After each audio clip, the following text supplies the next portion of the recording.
Assalamualaikum warahmatullahi wabarakatuh. Waalaikumsalam warahmatullahi wabarakatuh. Bismillah, alhamdulillah, la hawla wa la quwwata illa billah, amma ba'da. Yang kami hormati Kepala Sekolah SDN 01 Kutorejo, Bapak Iksan SPD. Yang kami hormati pula guru dan staf SDN 01 Kutorejo. Marilah kita bersama-sama bacakan puja dan puji syukur kehadirat Allah Subhanahu wa Ta'ala yang telah memberikan kesehatan kepada kita sehingga kita bisa berkumpul di tempat ini untuk melaksanakan kegiatan pemaparan visi misi SDN 01 Kutorejo Kecamatan Kajen Kabupaten Pekalongan oleh Bapak Kepala Sekolah, yaitu Bapak Iksan SPD. Salawat dan salam mari kita haturkan kepada junjungan kita Nabi besar Muhammad SAW yang insya Allah kita semua termasuk umatnya yang akan mendapatkan syafaatnya di yaumil qiyamah. Amin Allahumma amin. Untuk acara yang pertama, pembukaan, mari kita buka acara ini dengan bacaan basmalah bersama-sama. Bismillahirrahmanirrahim. Acara berikutnya acara inti pemaparan visi misi dari Kepala Sekolah kepada Bapak Iksan SPD, kami persilakan.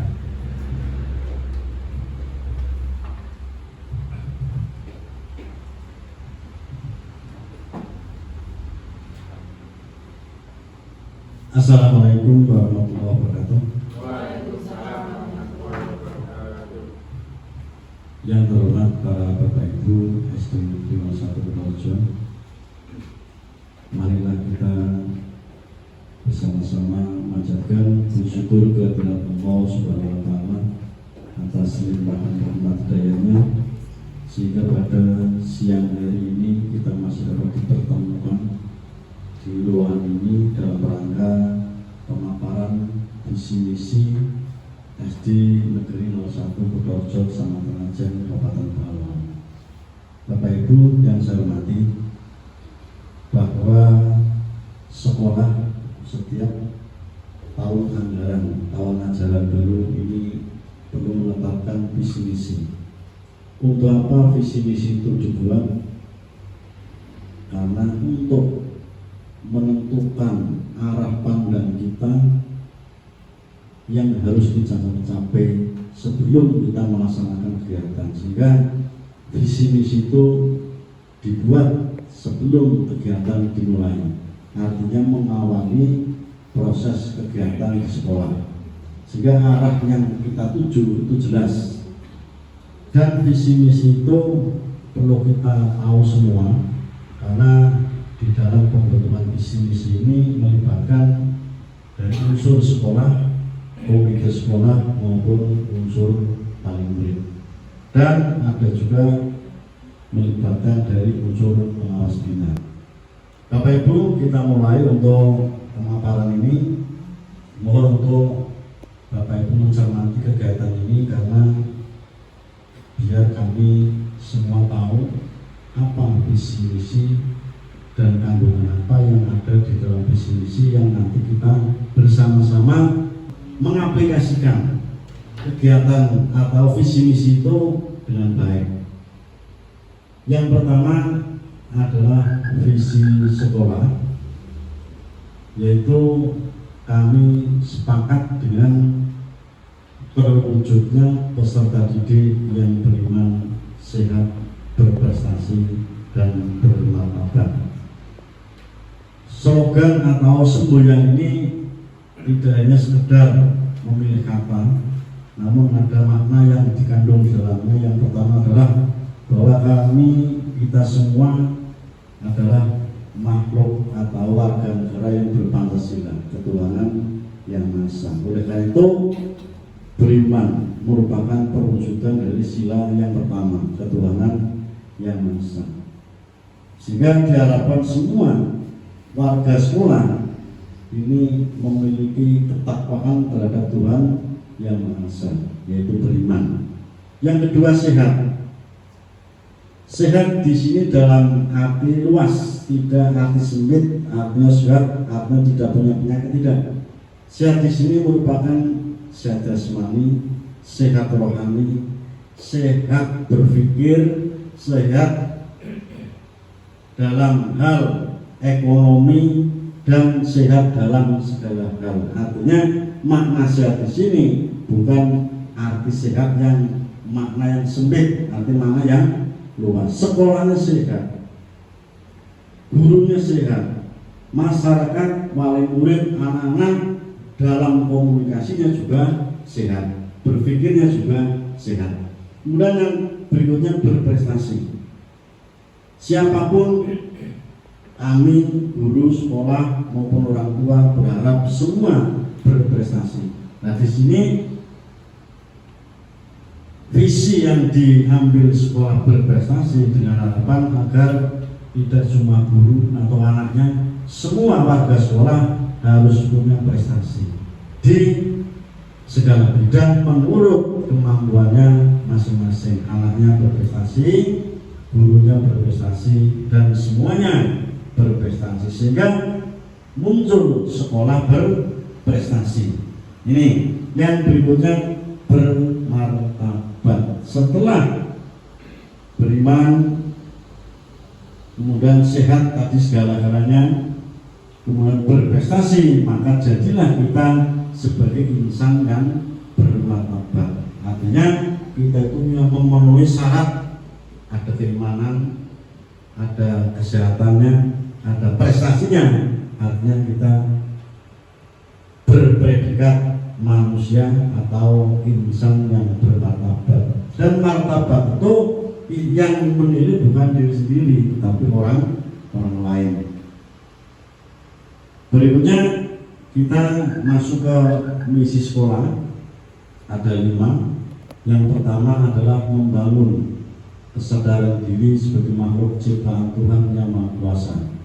Kita tahu bahwa kita semua atau memilih kata dengan membangun kesadaran diri. Artinya lebih bernuansa pada perasaan, bukan kata-kata.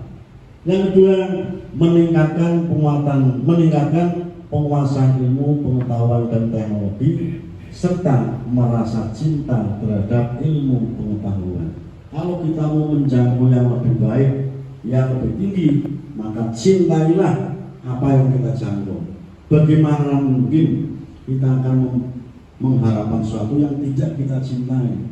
Akhirnya kita berjalan hanya sekedarnya, tidak sungguh-sungguh. Manjada wajadanya, barang siapa yang sungguh-sungguh akan dapat. Artinya dengan cinta ilmu pengetahuan, berarti kita betul-betul akan sungguh melaksanakan atau menggali ilmu yang kita peroleh, terutama dari sekolahan. Artinya mari kita tanamkan pada anak-anak bahwa anak-anak biar betul-betul merasa cinta terhadap ilmu pengetahuan.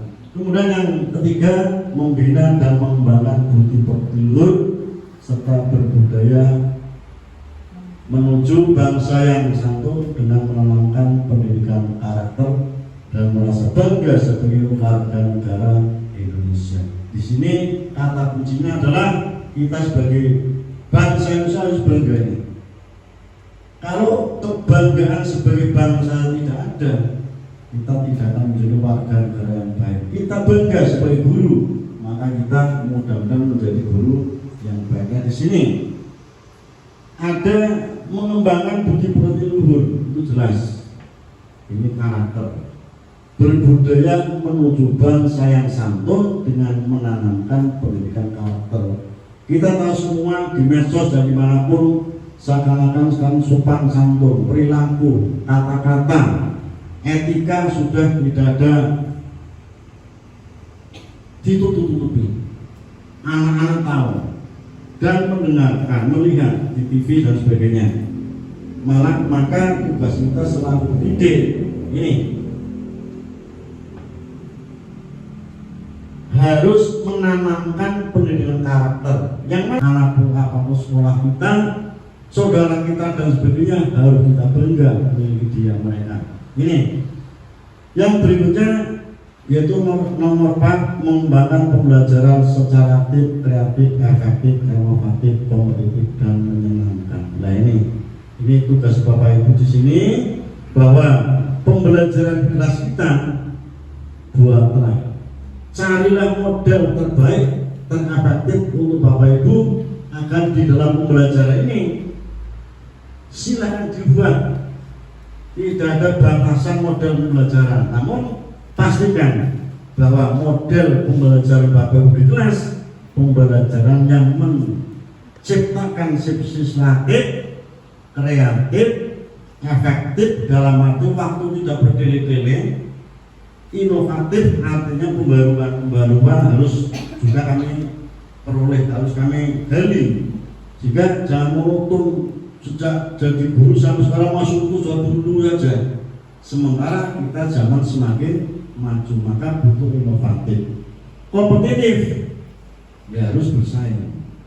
Kita sekolah ini tidak cuma di sini, akan ada lomba dan sebagainya, dan tanamkan sifat sifat kompetitif dalam arti yang positif dan menyenangkan. Nah, ini yang paling penting, ini menyenangkan. Jadikan kelas kita, pembelajaran kita, pembelajaran yang menyenangkan dengan unsur ini. Mudah-mudahan anak selalu betah di sekolah, tidak mau libur. Sementara anak sekarang kalau besok ada libur, artinya di sekolah kan tidak menyenangkan, lebih senang bermain di luar. Artinya sekolah atau di luar lebih senang, lebih menyenangkan daripada di dalam kelas. Maka itu tugas Bapak Ibu semua. Berbicara nih, itu tanggung jawab Bapak Ibu yang punya hak untuk mengatur di kelasnya. Dan yang terpenting lagi, jangan siksa anak dalam 1 tahun berhadapan dengan panjenengan. Apa? Nek boleh galau, dirindukan. Yang terakhir Bapak Ibu, ini mengedepankan kualitas layanan dan kelulusan dengan meningkatkan kinerja secara profesional dan proporsional, dan mengoptimalkan partisipasi masyarakat dan membangun hubungan kemitraan dalam pendidikan. Nah, kelima ini merupakan misi output dan hubungan keluar. Di sini mengedepankan kualitas layanan. Apapun kami di sini, guru, semuanya warga sekolah di sini adalah pelayan. Kami dititipkan oleh orang tua, titipannya anak akan dilayani dengan baik. Ini dan ujung-ujungnya adalah kelulusannya yang dicari, yang diharapkan kelulusannya, terutama yang kelas 6. Ingin sekolah di A, B, C, apapun, kalaupun sekarang tidak ada zonasi, mungkin beramai-ramai mencari prestasi. Untung pada tahun ini Bapak Ibu, jalur prestasi ada. Kalau jalur zonasi tidak ada, adanya jalur afirmasi, kasihan pada anak-anak yang berprestasi. Tahun ini untuk prestasi ada penghargaannya. Oleh karena itu di sini kelulusan harus sekecil apapun kita perlu komunikasi dengan wali murid dan membangun hubungan kemitraan dalam pendidikan.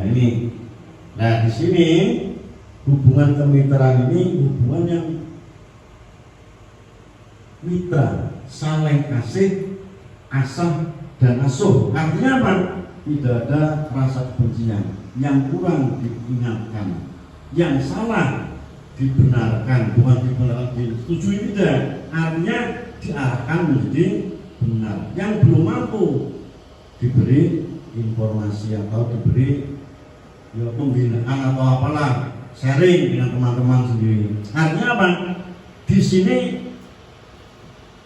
kalau di suatu sekolah ada satu oknum yang sudah tidak baik-baik saja dengan salah satu siswa atau guru sekolah, artinya hubungan kemitraan belum tercapai.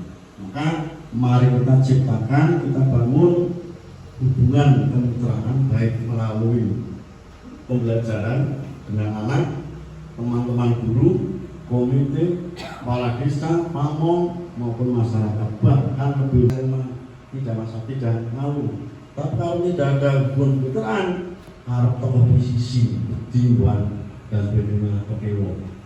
Itu Bapak Ibu. Mohon pada penulis untuk bisa meresum.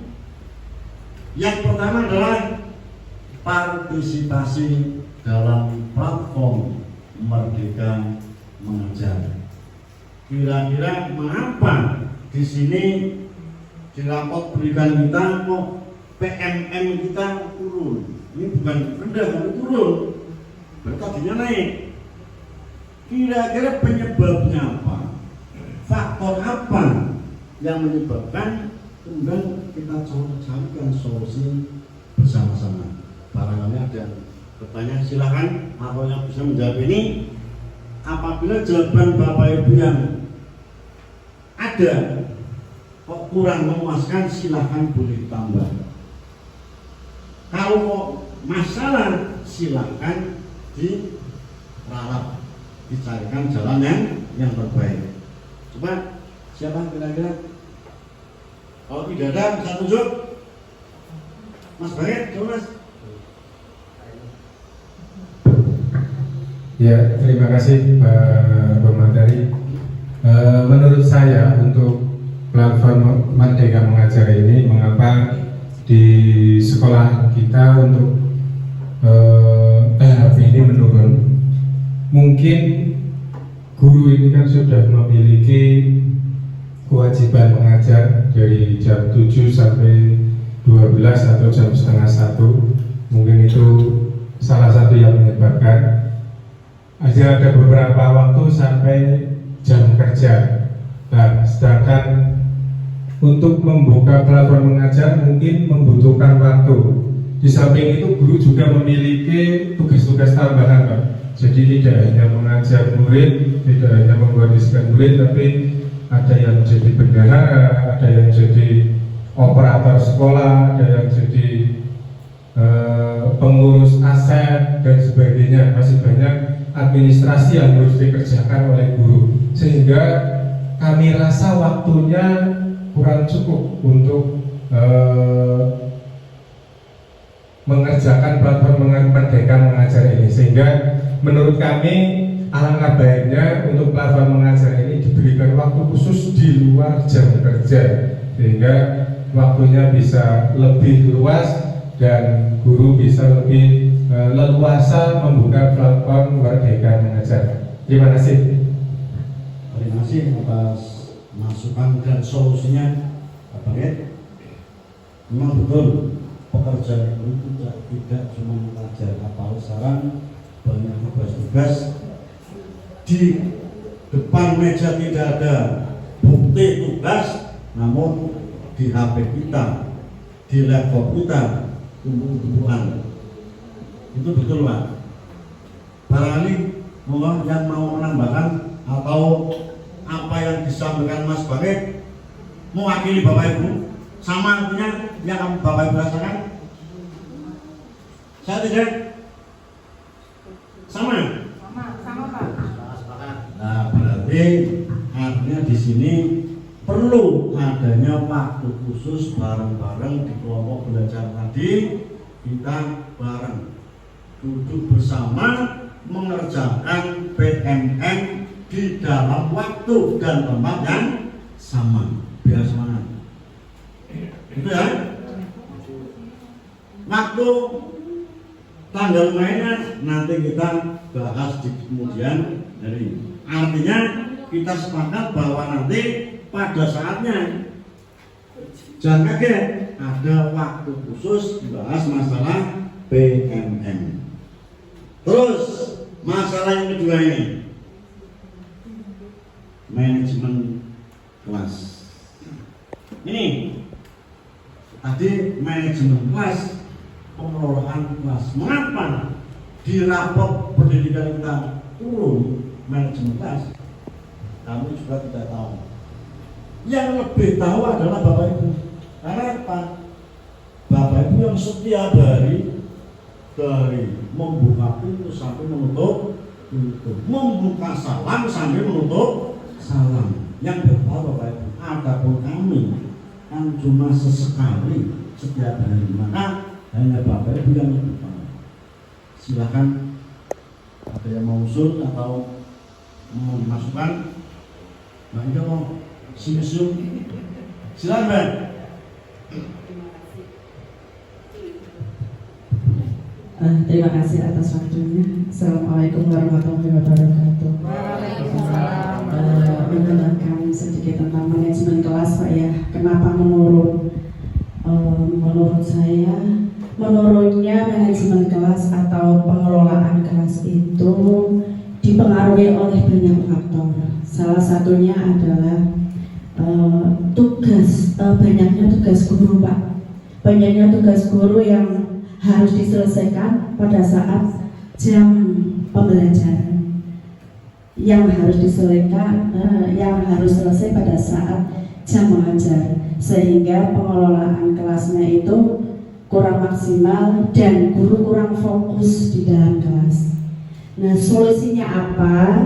Solusinya antara lain ketika anak didik pulang sekolah, berarti guru punya tugas untuk membuat perangkat pembelajaran secara rutin di kelas. Antara lain yaitu membuat pembelajaran yang membuat pembelajaran yang lebih seru dan lebih kreatif serta menantang. Terus membuat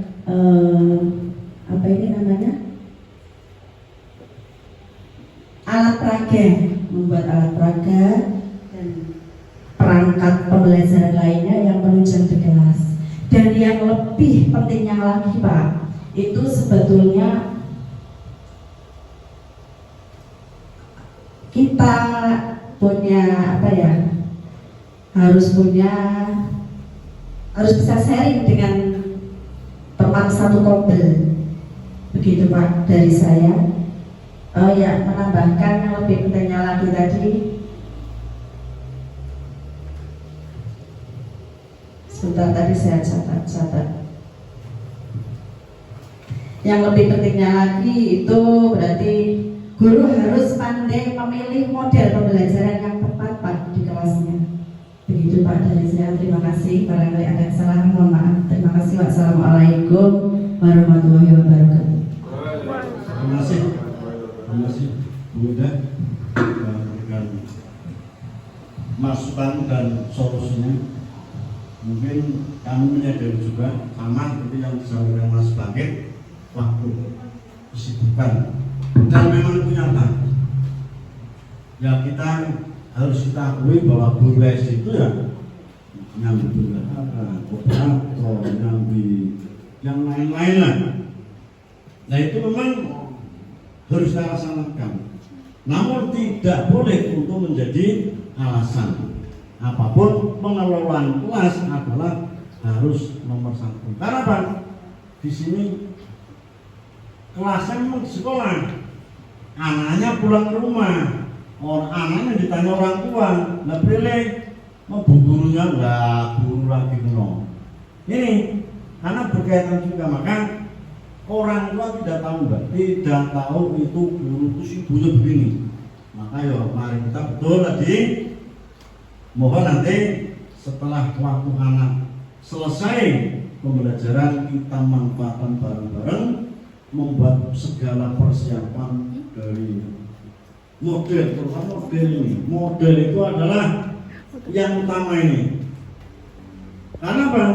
Model itu contohnya Bapak Ibu, film-film video itu di model itu. Pembelajaran, tapi anak semangat apa? Ini jadi penasaran. Jadikan pembelajaran itu penasaran buat anak. Orang bahasa itu paling penting, sudah persangka ini. Maka betul di saat kita sudah tidak mengajar atau di luar jam pelajaran, kita manfaatkan atau persiapan besok paginya. Cari model yang terbaik. kita sharing di kelas tadi ada ngobrol. Dan jangan lupa peraga juga pentingnya bukan main. Jangan sampai anak itu coba nanti saya takutnya gini Bapak Ibu, sekarang semua masih banyak, mungkin beberapa tahun yang akan datang semua tidak ada punah sebagaimana gajah. Anak semua buah ngerti. Nah ini jangan sampai begitu.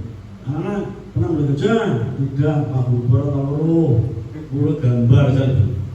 Ini maka peraga itu penting, minimal gambarin. Kan? Itu jangan Bapak Ibu. Yang berikutnya iklim ini yang turun lagi, iklim kesetaraan gender, keterlibatan Bapak Ibu, peran serta. Kira-kira apa? Saya mah begitu melihat ini Bapak Ibu, dalam hati saya protes Bapak Ibu. Mosok pukul cukup banyak perempuan itu nilainya turun. Yang salah sananya atau yang salah perempuan-perempuan desa saya. Namun apapun ini tidak boleh ditolak, ini kenyataan yang tidak boleh dibantah. Se-Indonesia ini kalau kita dilihat dari sekolah lain, ngono saya ngomong nanti turun bagaimana? Nah ini kami juga tidak tahu. Maka bagaimana kira-kira ini mestinya menjawab ini cocoknya bagi guru ini. Karena apa? Gender. Siapa ini dong? Mbak ini mau gimana?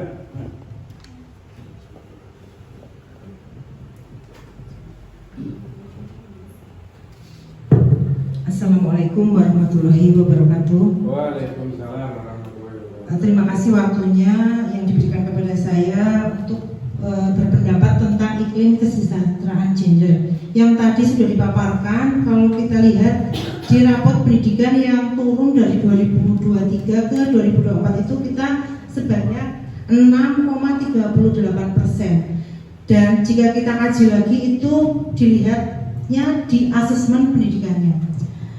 Sementara yang saya lihat, memang saya juga tidak sependapat Pak dengan turunnya 6,28% itu di rapor pendidikan. Itu tolak ukur yang abstrak menurut saya, karena itu hanya dari survei. Padahal sementara kenyataannya kita di SD Kutorejo itu kalau untuk kesetaraan gender itu sudah bagus sekali. Itu bisa terlihat dari peran serta antara laki-laki dan perempuan itu sudah setara sebenarnya.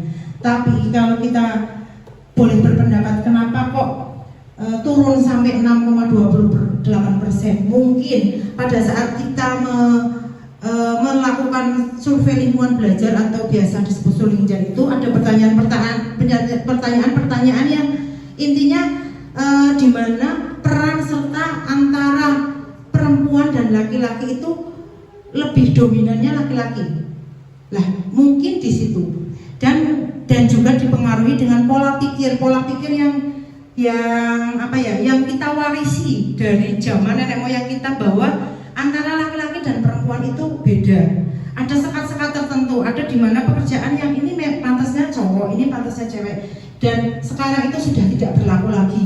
Kita harus sudah mengikuti kodrat zamannya, bahwa perempuan itu setara, baik itu dalam pekerjaan maupun dalam pengambilan keputusan. Dalam rapat-rapat pun kita selalu diistimewakan, pasti ada partisipasi perempuan yang sekarang ini lebih familiarnya dinamakan kesetaraan gender atau emansipasi perempuan. Mungkin itu dari kami Pak. Dan sarannya itu kalau untuk menaikkan lagi partisipasi atau iklim kesetaraan gender di tahun depan, mungkin kita lebih berhati-hati di survei lingkungan belajarnya. Mungkin kita lebih teliti lagi mana jawaban-jawaban yang kita berikan agar tidak terjebak dengan pertanyaan tersebut. Mungkin dari saya seperti itu Pak. Saya akhiri, wabillahi taufiq wal hidayah. Wassalamualaikum warahmatullahi wabarakatuh. Terima kasih atas protesnya Mbak. Apapun ini kenyataan Bapak Ibu, Kalau menurut Bapak Ibu tadi mungkin tidak mungkin lah. Sekarang di sini lebih banyak perempuan yang bergerak, masih kurang itu panjenengan. Pembelaan monggo, tapi kenyataannya di sini iklim kesetaraan gender rendah. Ya kita harus kita angkat pokoknya bagaimana caranya. Jangan sampai malah turun lagi. Kalau turun lagi berarti plesir ke BBPMP lagi. Ini Bapak Ibu, ada yang mau menambahi Bapak Ibu terkait ini tadi rapot Sulinjar. Memang betul Sulinjar waktu Bapak Ibu membuat, kami tidak tahu jawabannya Bapak Ibu, tidak kami dikte, kami tidak pernah intervensi. Hak panjenengan untuk membuat yang setiap Bapak Ibu mesti beda-beda. Apa kesalahannya di situ kami juga tidak tahu. Maka kita tidak usah kesalahan. Yang penting mari kita angkat ini iklim kesetaraan gender. Nah, menurut saya Bapak Ibu, kecuali tadi PNI itu ya, Sulinjar perlu diperhatikan dalam survei ini. Menurut saya, berarti ada yang mau nambah silakan. Yaitu yang pertama, perankan perempuan di sini dengan baik, dan jangan lagi ada perempuan yang menolak tugas yang diberikan sekolah. Karena apa? Sekarang antara laki-laki perempuan hak kewajibannya sama juga. Tidak ada sekat, perempuan sekali ini laki tidak ada sekarang. Artinya hak asasi perempuan sudah mendapat perlindungan juga. Maka mari banget perempuan SD 01 Purworejo. Kita tinggal ini perempuan loh, ini perempuan ini. Kudune si perempuan ini. Sudah, apalagi coba barang ada yang nambahin. Sudah cukup. Jangan menolak apa yang sudah menjadi kesepakatan tugas bersama. Aslinya Bapak Ibu, setiap orang itu mau pegawai sumpah ini, tapi nek wis diberi tugas, wis diberi amanah, ya harus konsisten. Ini kebetulan menjawab orang kok. Nah, jangan begitu. Artinya Bapak Ibu tidak menghargai kepercayaan semahal-mahalnya. Kepercayaan adalah amanah. Ini yang berikutnya, yang nomor 4, visi misi turun. Penyebabnya apa? Publikasi sudah saya pasang, saya buat mahal itu. Di sini juga semua masih ada. Mengapa? Enggak. Menurut Bapak Ibu, kira-kira apa masalah ini? Mohon masukannya. Kalau masukan sudah, bagaimana cara mengatasi, meningkatkan lagi visi misi agar naik. Coba, siapa? Ayo, Pak Mayor Murman.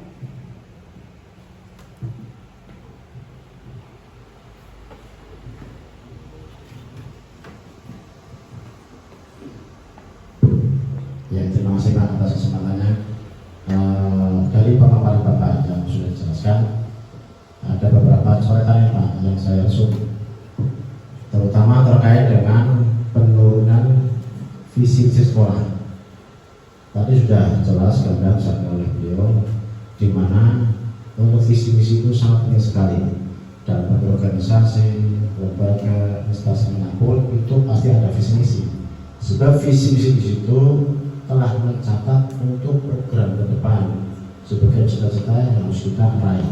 Karena betul yang disampaikan sebelum melaksanakan segala macam itu harus ada visi misi. Jadi yang kita raih itu tepat atau program.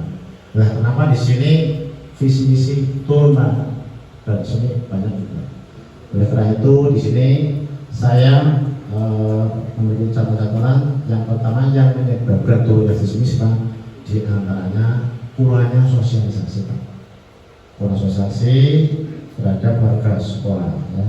Sehingga warga sekolah itu juga minim pengetahuannya Pak. Karena itu karena minim pengetahuan, kurang sosialisasi, sehingga untuk mengimplementasi atau penerapan visi misi tersebut juga kurang.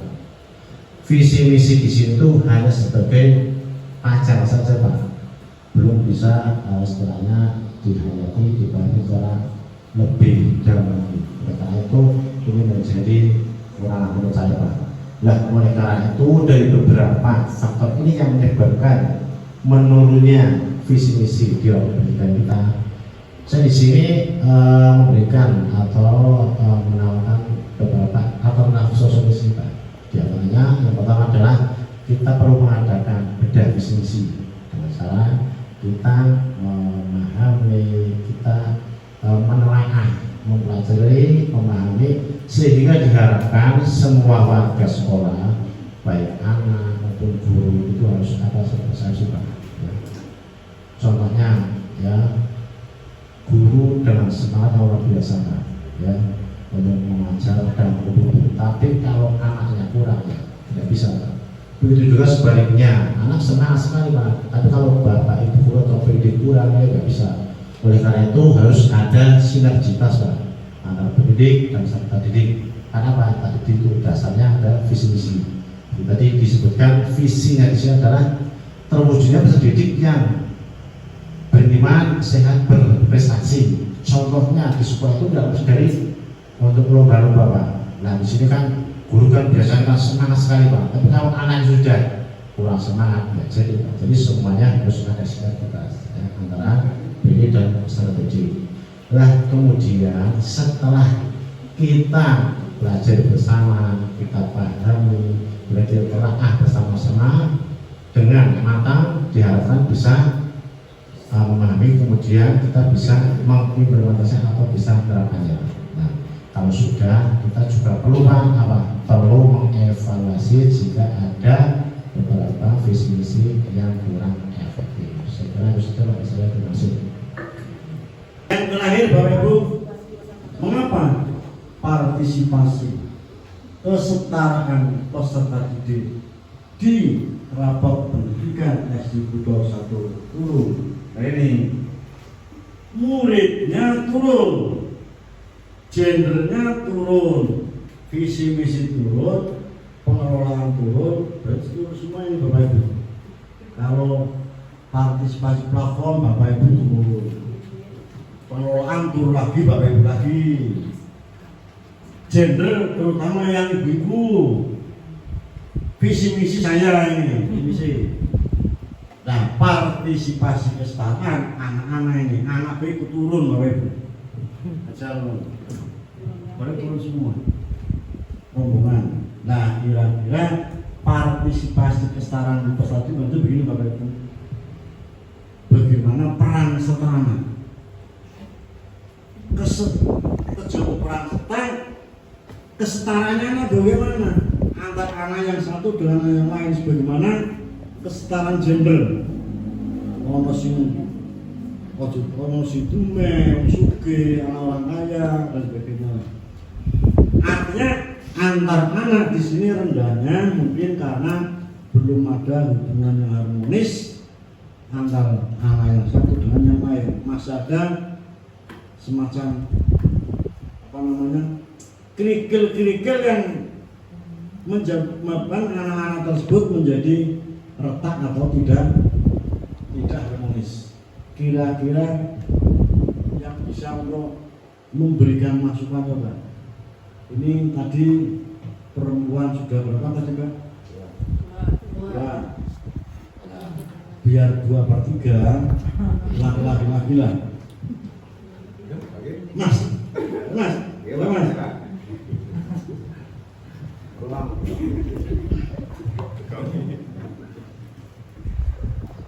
Assalamualaikum warahmatullahi wabarakatuh. Terima kasih atas waktu yang telah diberikan kepada saya. Saya akan mencoba menjelaskan tentang menurunnya toleransi dan kesetaraan peserta didik yang menyebabkan rapot merah pada pendidikan SDN 01 Kertojo. Di sini saya melihat ada beberapa faktor. Faktor yang pertama misalnya faktor dari latar belakang keluarga, itu yang menjadi dasar menurunnya kesetaraan gender, di mana pengetahuan tentang masyarakat tentang kesetaraan gender itu masih rendah. Yang kedua, kemudian faktor sekolah. Faktor sekolah di sini siswa hanya istilahnya baru-baru akhir-akhir belakangan saja dijelaskan begitu gamblang tentang kesetaraan gender, di mana tidak ada skat atau batasan antara laki-laki dan perempuan. Itu faktor yang kedua. Kemudian faktor yang ketiga, faktor peserta didik itu sendiri, di mana kemampuan siswa antara yang satu dengan yang lain itu tingkat kemampuannya itu berbeda-beda atau tingkat penyerapannya berbeda-beda. Yang terakhir, faktor lingkungan di mana siswa itu tinggal atau lingkungan masyarakat. Nah, dari faktor-faktor tersebut, saya ada beberapa catatan kecil yang mungkin bisa dijadikan solusi. Yang pertama, misalnya kita pada saat mengadakan temu atau forum rapat dengan wali murid, bisa kita singgung tentang permasalahan toleransi dan kesetaraan bagi peserta didik, di mana orang tua kita beritahu tentang pemahaman kesetaraan gender dan partisipasinya tentang toleransi di lingkungan masyarakat, sekolah, keluarga. Kemudian solusi yang kedua di kelas.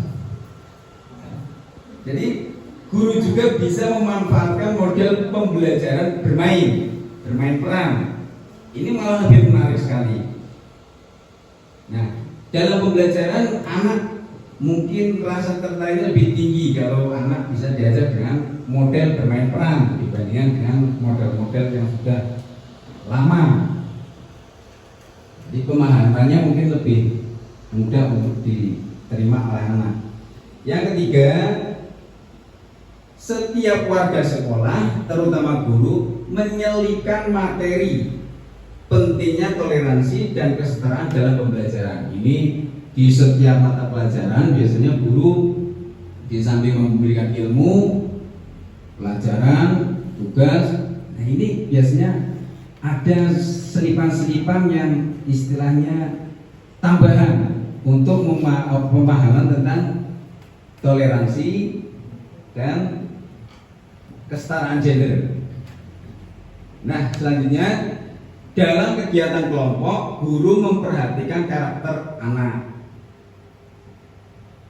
Ini sudah menjadi tugas guru. Biasanya guru itu memahami benar karakter dari masing-masing anak yang sudah menjadi tanggung jawabnya di kelas.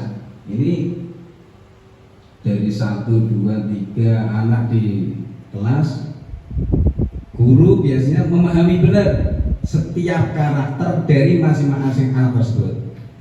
Kemudian yang ke berapa itu? 1, 2, 3, 4, 5, menanamkan sikap saling menghargai kepada pihak lain karena manusia adalah makhluk sosial. Itu biasanya melalui pendidikan budi pekerti atau pendidikan kewarganegaraan, itu guru sering menjelaskan tentang itu. Jadi fungsinya manusia di dalam makhluk sebagai makhluk sosial itu guru biasanya sudah terbiasa menjelaskan tentang itu. Kemudian menanamkan perilaku yang baik dalam kehidupan sehari-hari. Sudah kebiasaan guru itu sudah menjelaskan tentang perilaku hal yang baik, positif, ilmu yang bermanfaat kepada anak-anak. Kemudian sekolah mengadakan kegiatan sosial. Nah, ini tambahan kegiatan sosial berarti di luar lingkungan sekolah, itu lingkungan sekitar lingkungan sekolah, nggak usah jauh-jauh. Itu juga bisa menumbuhkan rasa toleransi siswa terhadap kepeduliannya terhadap lingkungan di sekitarnya. Kemudian yang terakhir, memberdayakan kegiatan kelompok belajar maupun tugas lain. Ini hubungannya dengan toleransi, saling mengingatkan antar teman, saling mendukung antar teman, saling bekerja sama dengan teman. Itu perlu ditumbuhkan kembali oleh guru terhadap siswa-siswanya ada di kelas.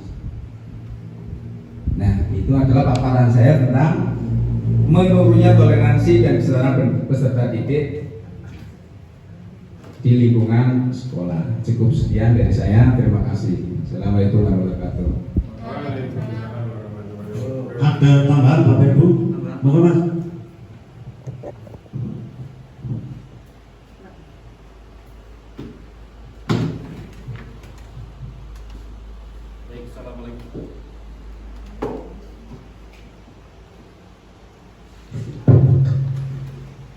Assalamualaikum warahmatullahi wabarakatuh. Sebentar saja ya, untuk tambahan sedikit saja. Yang pertama yang saya tanyakan, dari kelima materi pokok bahasan itu variabel tesnya apa dulu Pak? Kenapa kok bisa tahu turun, bisa tahu naik? Variabel tes dan pengukurnya itu dari mana dulu? Yang kedua, itu terkait dengan yang kecuali yang PMM, B, C, D, dan E, itu saya rasa yang saya pahami itu variabel tesnya itu kemungkinan dari Sulingjar yang Mbak ini katakan tadi, karena saya sendiri termasuk mengisi itu, jadi saya tahu betul bahwa di situ ada memang yang pokok-pokok bahasan yang menyangkut tentang manajemen kelas, kesetaraan gender, visi misi sekolah, dan partisipasi kesetaraan peserta didik, kecuali PMM. Kalau untuk yang PMM itu lebih urgent lagi karena itu dari sistem langsung. Jadi dari nasional itu mengetahui mana-mana yang masih mengerjakan PMM dan yang sekarang tidak mengerjakan. Buktinya kenapa kita turun, di awal-awal kemunculan PMM itu kita pernah dipaksa untuk melaksanakan PMM, ya enggak? Disuruh mengerjakan PMM.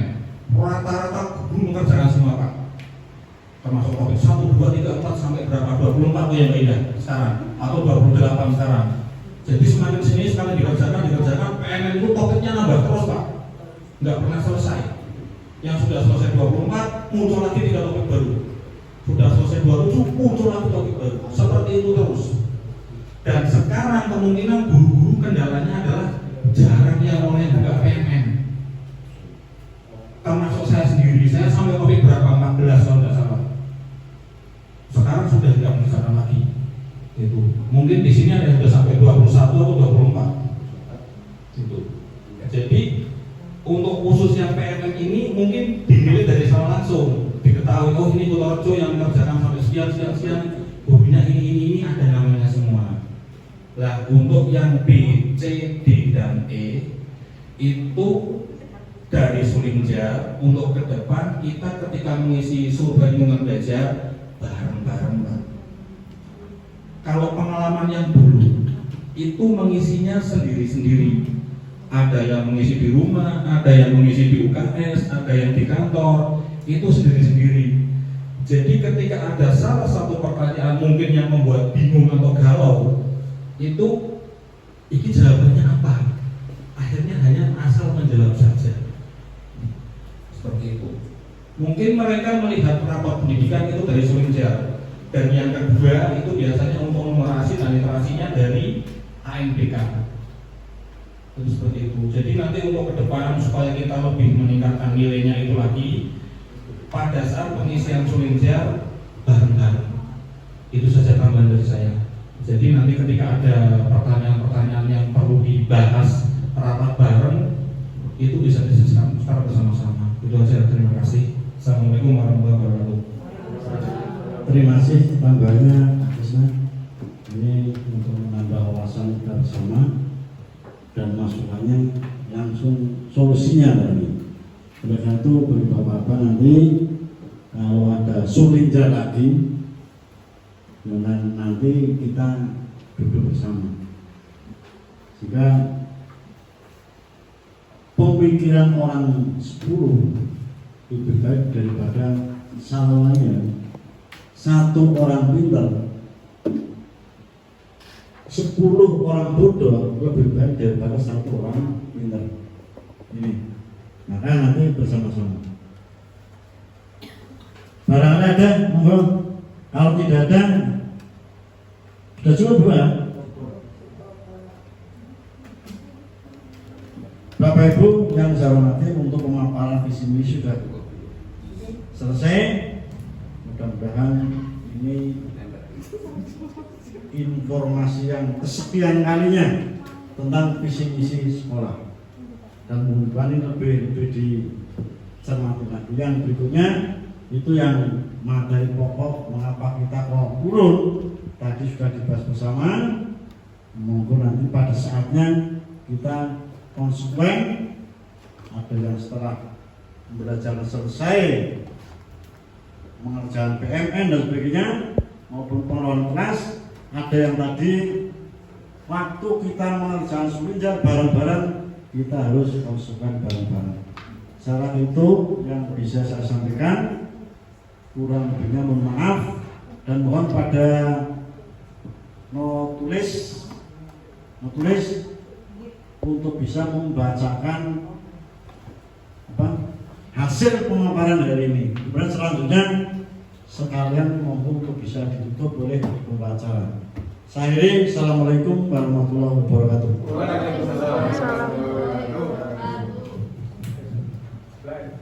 Motoren kegiatan pemaparan visi misi sekolah SDN 01 Kutorejo. Pelaksanaan diskusi dibuka oleh kepala sekolah dengan salam dan bacaan basmalah. Kemudian kepala sekolah menyampaikan tujuan pemaparan visi misi sekolah, yaitu agar pendidik dan tenaga kependidikan memahami dan melaksanakan amanat yang termuat dalam visi misi sekolah sebagai arah tujuan yang hendak dicapai dalam pengelolaan sekolah. Kepala sekolah memberikan beberapa pertanyaan terkait menurutnya rapor pendidikan SDN 01 Kutorejo kepada peserta, dan peserta diskusi kemudian diberi kesempatan untuk menjawab pertanyaan tersebut. Kepala sekolah juga mempersilahkan peserta untuk saling menanggapi jawaban dari peserta lainnya. Yang keempat, materi pokok pembahasan. 1. Partisipasi dalam platform Merdeka Mengajar. 2. Manajemen kelas. 3. Iklim kesetaraan gender. 4. Visi misi sekolah. 5. Partisipasi kesetaraan peserta didik. Peserta rapat yang berpendapat yaitu yang pertama Bapak Muhammad Bangkit SPD SD. Menurut beliau, partisipasi dalam platform Merdeka Belajar di sekolah karena waktu yang tersedia bagi guru digunakan untuk mengerjakan beberapa tugas-tugas pokok di dalam kelas dan tugas tambahan lain di sekolah. Solusinya membuat jadwal khusus antara kepala sekolah dan guru bersama-sama mengerjakan platform Merdeka Belajar di luar jam pembelajaran setelah siswa pulang dengan memberdayakan komel di sekolah. Yang kedua,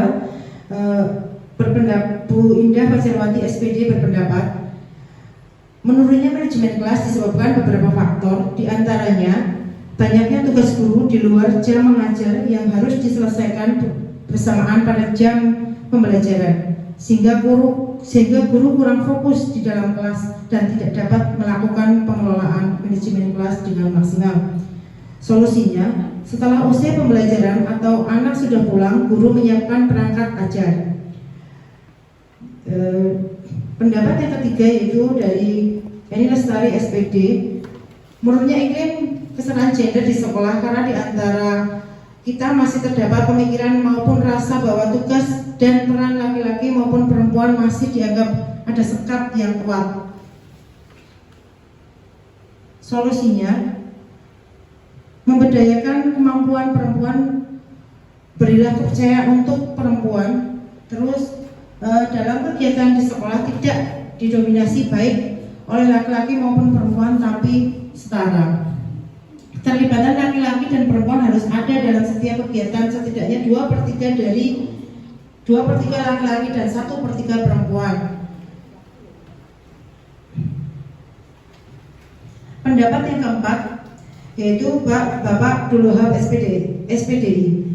Menurutnya visi misi sekolah pada rapat pendidikan mungkin disebabkan karena kurangnya sosialisasi visi misi sekolah kepada warga sekolah. Pemahaman warga sekolah terhadap visi misi maupun implementasi dan penerapan dari visi misi tersebut oleh warga sekolah. Solusinya bedah visi misi. Terus setiap warga sekolah memahami, mencermati dan melaksanakan amanat yang terkandung dalam visi misi. Perlunya evaluasi jika visi misi yang ada kurang efektif. Pendapat kelima dari Pak Subhanasir SPD. Menurunnya toleransi dan kesetaraan peserta didik di sekolah dalam rapor pendidikan SE 01 Kutorejo kemungkinan karena 1 faktor latar belakang keluarga, 2 faktor sekolah, 3 faktor peserta didik sendiri dan lingkungan. Solusinya SPD bahwa beliau berpendapat bahwa untuk rapor pendidikan terutama pada platform Merdeka Mengajar itu secara langsung bisa dilihat oleh Kemendikbud, tapi untuk manajemen kelas, iklim kesetaraan gender, visi misi sekolah, partisipasi kesetaraan peserta didik itu dilihat biasanya dari survei lingkungan belajar atau Sulinja. Solusi dari beliau yaitu dalam mengerjakan Sulinja kita perlu bersama-sama agar pemahaman kita tentang dalam menjawab pertanyaan-pertanyaan itu mempunyai kesepakatan dan pemahaman yang sama. Selanjutnya, kepala sekolah bersama-sama peserta. Terima kasih.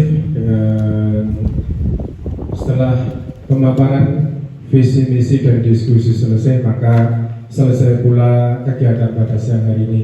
Semoga kita semua dapat mengambil manfaat dari kegiatan ini dan bisa mewujudkannya di kemudian hari.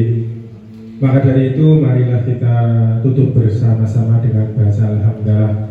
Alhamdulillahirabbil alamin. Dari kami cukup sekian. Mohon maaf apabila ada kesalahan. Wallahul muwaffiq ila aqwamit thoriq. Wassalamualaikum warahmatullahi wabarakatuh.